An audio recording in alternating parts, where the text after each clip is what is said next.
আসসালামু আলাইকুম। সকাল সকালে চলে গিয়েছিলাম গোবর ঘাটতে। তো প্রচণ্ড খিদে পাওয়াতে বাড়িতে চলে আসলাম। এসে দেখি শুধু ঠান্ডা ভাত কয়েকটাই আছে, আর কিছুই নেই ঘরে খাওয়ার মতো।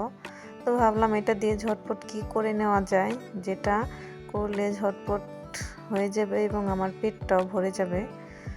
তো প্রথমে আমি তেলের মধ্যে কাঁচা মরিচ এবং পেঁয়াজ দিয়ে দিলাম এবং এটাকে একটু নাড়াচাড়া করে কাঁচা ভাবটা দূর করে নিয়েছি। এরপর দিয়ে দিয়েছি একটি ডিম, তার উপরে হালকা একটু লবণ ছিটা দিয়ে ডিমগুলোকে ঝুরি করে হালকা পরিমাণ করে ভেজে নেব।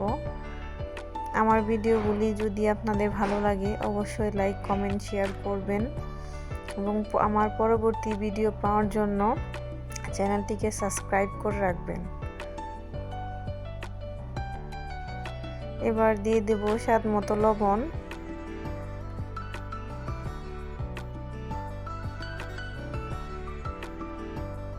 হলুদের গুঁড়া,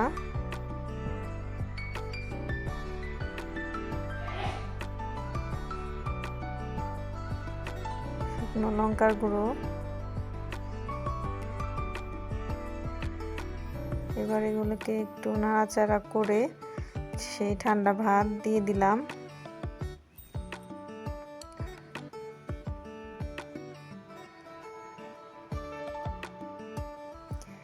এই খাবারটা রান্না করে খেলে যে কতটা মজা লাগে, যারা খেয়েছেন একমাত্র তারাই জানেন। কারা কারা আমার মতো এভাবে ঠান্ডা ভাত থাকলে ভাজি করে খান অবশ্যই কমেন্ট বক্সে জানাবেন।